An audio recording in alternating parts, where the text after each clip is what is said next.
Vamos aos exercícios? Bem, essa primeira questão, uma questão aí da Universidade de Goiás, adaptada, né? Vamos então, ela traz, na verdade, esses dois gráficos aqui, tá? O gráfico 1 e o gráfico 2, sistema 1 e 2. Eu aproveitei e coloquei esses dois aqui embaixo, para a gente fazer uma discussãozinha inicial, retomando aqui a aula que a gente acabou de fazer, e responde essa questão e já vai ajudar também para as próximas, tudo bom? Na hora que a gente olha uma questão como essa, esses dois gráficos, eu acredito que vocês claramente identificam que esse gráfico 1 representa uma mistura homogênea qualquer, e que o gráfico 2 representa uma substância pura, né? Observando aqui no gráfico 2, a gente vê os dois patamares, na fusão e também aqui na ebulição. Os dois na fusão e também na ebulição, tá? Esse aqui não tem nenhum nem outro, portanto é uma substância comum. Estou sorrindo aqui por conta do nosso mascote que está dando ar da graça, né? Eu aproveitei, só para lembrar rapidamente, botei aqui uma mistura eutética, ou simplesmente eutético, tem só o ponto de fusão, não tem o de ebulição. Lembra? Acabamos de falar? E a mistura azeotrópica é o contrário, tem somente ponto de ebulição, não tem o ponto de fusão. Certo? Só para complementar um pouco. Vamos então à análise da questão. Os gráficos 1 e 2 representam a variação de temperatura de dois sistemas distintos, né? Ele chamou aí de 1 e 2, em função do tempo de aquecimento. Tá? Temperatura versus tempo. Aqui eu tenho temperatura em graus Celsius e tempo em segundos, em ambos os gráficos. Mostrando as temperaturas em que ocorrem as transições de fase. Tudo genérico. T1, T2, T3, T3, T4. Pela análise desses gráficos, assinale a alternativa falsa. Vamos então marcar aí a opção errada. Tá? Na letra A diz: para temperaturas inferiores a T1, podem coexistir duas fases em ambos os sistemas. Coexistir significa existir juntos, né? Eles estão ali ao mesmo tempo. Tá? Se a gente olhar aqui, o que é a temperatura T1 no gráfico 1? É a temperatura de início da fusão. É a temperatura em que ocorre a fusão. Portanto, abaixo de T1, o material estava completamente sólido. No gráfico 2, T1 é o ponto de fusão, é a temperatura de fusão dessa substância pura. Então, abaixo do ponto de fusão, o material está completamente sólido. Portanto, está aí. Essa opção está errada, essa opção está falsa. Tá? Na verdade, só existe a fase sólida. Está falso. Para temperaturas inferiores a T1, podem coexistir duas fases em ambos os sistemas? Não, somente um. Tá? Mas vamos analisar a questão como um todo, valorizar um pouco o que a questão nos oferece. No sistema 2, existe uma fase sólida no ponto A, a temperatura T1, enquanto no ponto B existe uma fase líquida à mesma temperatura. Tá? Se nós analisarmos aqui o gráfico 2, o gráfico da substância pura, tá? O que é esse ponto A, gente? O ponto A é o momento em que o sólido atingiu a temperatura de fusão. Ainda está completamente sólido. Imediatamente após ele começa a fusão. Certo? E o que é o ponto B? É o momento em que o sólido já está completamente derretido, já está completamente no estado líquido. Então, no ponto A, eu tenho material sólido, na temperatura T1. No ponto B, eu tenho material líquido, na mesma temperatura. Portanto, a letra B está correta. Tá? A letra C. No sistema 2, só ocorrem duas fases às temperaturas T1 e T2. Tá? Essa questão aqui deixa um pouquinho de dúvida, mas ele está falando assim. A temperatura T1 e a temperatura T2, né? Quais são as fases que nós temos lá? Aqui nós temos sólido e líquido, porque bem nesse patamar, acho que vocês se lembram bem disso, né, turma? Aqui é onde está acontecendo a fusão. O material está mudando do estado sólido para o estado líquido. E bem aqui o líquido está fervendo, está mudando do líquido para o gasoso. Então aqui tem sólido e líquido, lá tem líquido e gasoso. Sólido, líquido e gasoso, né?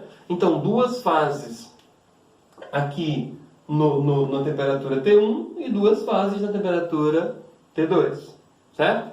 Então esse item aí está correto. No ponto B, no ponto C e entre ambos, existe, do sistema 2, existe uma única fase líquida. Tá? Vejam só o que diz aí essa letra D. Bem aqui, gente, acabamos de falar. Ó. No ponto B, o material já está completamente líquido. Imediatamente após ele, a temperatura começa a subir. Entre B e C, o material está completamente líquido. No ponto C, o líquido atinge a temperatura de ebulição. Está completamente líquido. Chegou na temperatura de ebulição. Opa! Imediatamente após esse momento, começa a ebulição. Portanto, a letra D está correta. No ponto B, no ponto C e entre ambos, nós temos somente o estado líquido. E na letra E, nós temos, acima do ponto B, há uma única fase vapor em aquecimento em ambos os sistemas. É verdade, né, turma? Após o D, o material já está completamente gasoso, tanto no sistema 1 quanto no sistema 2. Tudo bem? Portanto, a única opção falsa aí foi a letra A. E vejam que foi uma opção bem fácil da gente marcar. Né? As questões, às vezes, usam as estratégias. Tá? Questão 2. Uma questão da Universidade da Bahia para a gente discutir também muito essas coisinhas que a gente está falando aqui nesse início da Química Geral. E eu tenho enfatizado a importância, né, o valor das pequenas coisas, como eu estou falando. Com relação às propriedades da matéria e às mudanças de fase das substâncias puras e das misturas, é correto afirmar... Vamos lá? Tem aí alguns itens para a gente discutir. Vamos colocar no verdadeiro ou falso, no final ele quer o somatório, nós podemos somar. Item 1. Um líquido homogêneo que apresenta ponto de ebulição constante é necessariamente uma substância pura? Olha, né? Tenta confundir um pouco, mas óbvio, diante de tudo isso que nós já explicamos aqui, vocês identificam que essa opção é falsa. Gente, só ponto de fusão, né, já é o suficiente para dizer que é uma substância pura? Não. Para eu afirmar que é uma substância pura, eu preciso dos dois patamares.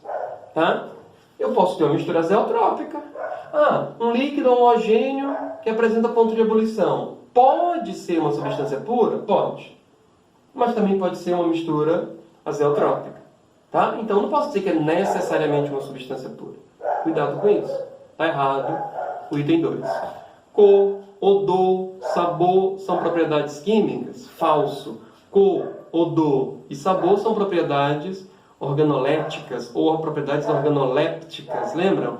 São aquelas propriedades capazes de impressionar os nossos sentidos. Quais são os nossos 5 sentidos? Visão, audição e esses 3 aqui, ó. Paladar, tato e olfato. Né? Olfato. Sentimos o cheiro, né? Impressiona o olfato. Cheiro, odor. Paladar, sentimos o sabor. O sabor impressiona o paladar. Textura, é liso, é rugoso, né? Por exemplo, impressiona o tato. Cor, impressiona a visão. Isso são propriedades organolépticas, ou simplesmente organolépticas. O P é mudo. Tá? Em relação a item 4, então está falso, né? O item 2. Item 4. Em relação à temperatura de fusão, as misturas eutéticas comportam como substâncias puras. Verdade. Se vocês olharem o gráfico da mistura eutética, aqui, próximo da fusão, ele lembra um pouco o gráfico da substância pura. Comporta como se fosse uma substância pura durante a fusão. Isso é correto. Tá? Item 8. Densidade absoluta, salubridade, ponto de ebulição e ponto de fusão são propriedades usadas, né, na identificação de uma substância pura. Lembra que nós já discutimos isso? Tá? Isso é correto, são propriedades físicas. Eu tenho um líquido transparente e incolor. Lembra esse exemplo? Já vou dizendo que é água. Errado. Tem vários líquidos transparentes e incolores. Provar, né, ingerir ou inalar, nem pensar. Isso é terminantemente proibido. Que pode ser um veneno, gente. Pode ser um líquido que exala ali um vapor que é venenoso, ou então o próprio líquido é venenoso, então esquece. Tá? Como é que a gente faria? Tenta ponto de fusão, testa ponto de ebulição, testa densidade. 3 é o ideal. Tu já vai ter condições de saber se ela é ou não. Tudo bem? Esse item 8 também está correto. O item 16. As substâncias puras, durante a mudança de fase, mantém a temperatura constante e a pressão variável. Não, né? A temperatura está constante exatamente por conta daquela pressão. Por exemplo, ponto de ebulição da água. Lembra? Ponto, dois valores no gráfico. Qual é o ponto de ebulição normal da água? 100 graus Celsius e 1 atm. É um ponto, são dois valores. Tá? 100 graus Celsius é a temperatura de ebulição da água a 1 atm. Então está falso o 16. 32. As propriedades químicas são usadas como critério de determinação do grau de pureza de substâncias? Sim, eu posso fazer reações químicas para verificar se é uma substância ou outra, diferenciar uma da outra, ou verificar se é aquela que eu estou pensando. Tá? Então, ficaram corretas, dentre as alternativas que nós analisamos, ficaram corretas a 4, né? Ficou correta, essa aí da temperatura de fusão e tal. A 8 ficou correta, então 8 mais 4 é 16. E a 32, né? Que também ficou correta. Então, 8 mais 4, 12, né? Com 32, 44. 32 mais 8, 40 mais 4, 44. A resposta está na letra D. Tá? 44 é o somatório das opções corretas. Tudo bem? Vê aí a questão 3 que vocês têm. Ó, terceira questão. No campo da metalurgia, é crescente o interesse nos processos de recuperação de metais, pois é considerável a economia de energia nesses processos aí, né, de produção e reciclagem, além da redução significativa do lixo metálico, que esses materiais são jogados aí no lixo, né? Isso aí é reciclagem. E esse é o caso de uma microempresa de reciclagem na qual desejava desenvolver um método para separar os metais de uma sucata, composta, vejam só, olha o detalhe aí, composta de aproximadamente 63% de estânio e 37% de chumbo. Né? Para investigar o problema, foram comparadas as curvas de aquecimento para cada um dos metais isoladamente, com aquela da mistura, né, que nós estamos analisando. Todas obtidas sobre as mesmas condições de trabalho. Vocês têm aí 3 gráficos, estão vendo? Olha como vocês vão identificar, gente. O primeiro gráfico é o chumbo puro, o segundo gráfico é o estânio puro, o terceiro é a mistura. O que vocês estão verificando aí, gente? Estão percebendo? Tá? Vocês estão verificando que a terceira, que é a mistura, que é o que nos interessa, na verdade trata-se de uma mistura eutética. Tá? Comparem o gráfico que vocês têm aí na questão de vocês, tá, com o gráfico aqui do eutético. O ponto de fusão está constante, o ponto de ebulição não. Portanto, né, esse material que está sendo analisado aí é uma mistura eutética. E qual é a pergunta da questão? Ó, a partir das informações das figuras, é correto afirmar que a sucata é constituída por uma letra A. Mistura eutética, pois funde-se a temperatura constante. Tá certo. Mistura azeotrópica não, tá fora. Substância pura não, tá fora, só se tivesse os dois patamares. Né? Suspensão coloidal nada a ver, seria um coloide, mas isso aí para uma liga metálica não funciona. Né? Substância com impureza e com temperatura de ebulição constante. Falso, olha a temperatura de ebulição variável aí no gráfico de vocês. Tá? Portanto, a resposta da questão 3 é a letra A. Tudo bem? Vamos lá. 4. A curva de aquecimento, representada no gráfico, mostra a variação de temperatura em função do tempo de uma amostra de álcool vendida em supermercado. Tá? Lembra? Esse álcool vendido em supermercado que está na questão aí, na verdade, vocês estão vendo que é uma mistura azeotrópica. Até cabe uma análise aqui, um comentário. Gente, até um certo tempo, se vendia no mercado, sem nenhum critério, o álcool 96 graus GE. Álcool líquido mesmo, com teor máximo de pureza. Problema, esse álcool é extremamente inflamável e ele é líquido. Então, muitos acidentes ocorriam, principalmente com crianças. Tá? O que se fez? Proibiu-se a venda desse álcool líquido em supermercado. Só poderia vender o álcool em gel. Qual a diferença? O álcool em gel ele tem uma dificuldade maior de escoar. Né? Se uma garrafa de álcool líquido vira, ela está aberta, ela vai derramar praticamente toda. Se uma garrafa de álcool em gel vira, mesmo aberta, ela não vai derramar fácil. Tanto que para a gente pôr álcool em gel na mão, tem uma certa dificuldade. Tá? Então, um dos fatores foi esse, segurança. E o outro foi o fato de também estar numa pureza menor, em torno de 70% álcool em gel. Tá? Depois de um tempo, devido à própria pressão dos produtores de álcool, o governo voltou a liberar a produção de álcool líquido, mas não os 96 graus de E, somente na faixa de 50 e poucos por cento, tá? Até 70 a gente já pode encontrar por aí. Tudo bem? E por conta agora do coronavírus, o governo, em situação excepcional, voltou a liberar o álcool 96, porque as pessoas podem diluir e fazer o álcool 70 sem problema. Mas isso é um caráter excepcional e devemos ter cuidado, porque ele é realmente muito perigoso. Tá? Mas voltando à questão 4, gente, quem viu, né, vocês viram a aula direitinho aí, entenderam, é exatamente o gráfico que eu mostrei na outra aula. Tá? O álcool 96 graus de L é uma mistura azeotrópica. Não tem ponto de fusão, tem ponto de ebulição. Vocês estão vendo o que é o gráfico que vocês têm aí, como parece com isso aqui? Mistura azeotrópica. Tá? Então, considerando essas informações, né, uma análise desse gráfico permite corretamente afirmar que, letra A, o álcool da amostra é uma substância pura? Não. Né? Se fosse, teria os dois patamares. Não é o álcool puro. O vapor formado no final do aquecimento contém apenas etanol? Não. Lembra que ele leva os 4% de água, discutimos há pouco? Letra C. A temperatura de ebulição mostra que o álcool é uma mistura azeotrópica? Sim, isso da questão é uma mistura azeotrópica. Tá? Na letra B, diz que esse álcool está isento de água? Não. Tem sim uma mistura. E a letra E diz que a temperatura de fusão variável mostra que o álcool é uma mistura eutética. Não, mistura eutética se ele tivesse um ponto de fusão constante. Tudo bem? Portanto, confirmadíssima a letra C como resposta da questão 4.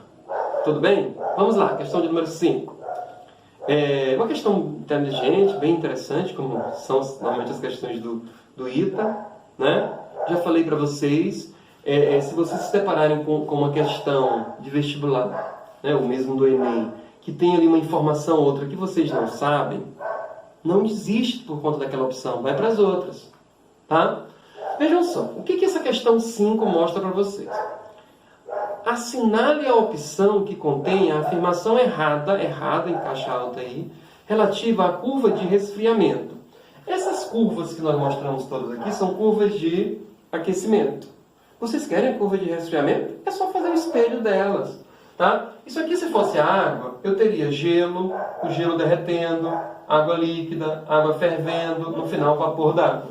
Ou seja, inicialmente eu tinha gelo, no final vou ter vapor d'água. Rogério, como seria esse gráfico se fosse o contrário? Se tu resolvesse pegar vapor d'água e resfriar até virar gelo, ia ser isso, ó. Vapor, está condensando, está líquido, está solidificando, no final está completamente sólido. Isso é uma curva de resfriamento. Tá? Voltando aí para a questão de vocês, vejam que isso aí não está muito claro se nós estamos analisando a condensação ou a solidificação. Aliás, não está claro de jeito nenhum, né? Que não está muito claro. Tanto pode ser uma como pode ser outra. Ele não está afirmando nada. Isso precisa ser levado em consideração. Tá? Vamos lá. Ele quer a falsa, lembra disso. A curva pode representar o resfriamento de uma mistura eutética? Pode. Porque a mistura eutética, turma, ela tanto sofre fusão no aquecimento, como solidificação no resfriamento, numa temperatura constante. Então pode. É verdade. A curva pode representar o resfriamento de uma substância sólida que apresenta uma única forma cristalina? Falso. Falso. Talvez alguns estudantes não tenham muita facilidade de observar esse final da questão. Mas é importante, tá? Por quê, gente? Será que é um material sólido? Se ele está sólido e eu resfrio, ele vai continuar sólido. A não ser que ele tenha diferentes fórmulas cristalinas, em que eu atinja ali a temperatura em que uma se transforme na outra, que eu teria ali uma variação no gráfico. Por isso que ele fez essa ressalva final. Tá? Mas se tu não ligares muito para esse final e fores ver as outras opções, todas as outras opções são muito fáceis. Comece a observar isso, tá? A curva pode representar o resfriamento de um sólido, gente? Não. Tá? Não. Porque se ele é sólido e o resfrio, ele continua sólido. E tem uma ressalva. E se ele tiver diferentes formas cristalinas e nesse intervalo de temperatura aí modificar, não vai modificar o gráfico? Vai. Mas por isso que a questão fez a ressalva, que apresenta uma única forma cristalina. Portanto, a letra B está errada. Tá? A curva pode representar o resfriamento de um azeótropo? Pode. Eu posso dizer que é só esse pedacinho aqui, ó. Tá? Mistura azeotrópica, ela apresenta temperatura constante tanto na ebulição quanto na condensação. Tá certo? Então pode. A curva pode representar o resfriamento de um líquido constituído por uma substância pura? Pode. Eu estou mostrando só esse pedacinho. Pode. A curva pode representar o resfriamento de uma mistura líquida de duas substâncias que são completamente miscíveis no estado sólido? Em outras palavras, mistura eutética? Sim. Certo? Então, a única opção errada, essa letra E está idêntica à letra A, tá, gente? Para tirar dúvida aí. A letra B está falsa, portanto, é essa que nós marcamos, tá? Vejam que é uma questão que as opções corretas, elas estão muito previsíveis e tem uma A complicadinha. Então, vamos aprender a lidar com essas questões também. Tudo bem? Ao longo do curso, nós vamos verificar muito isso. Tudo bem, gente? Então, muito obrigado e até a próxima.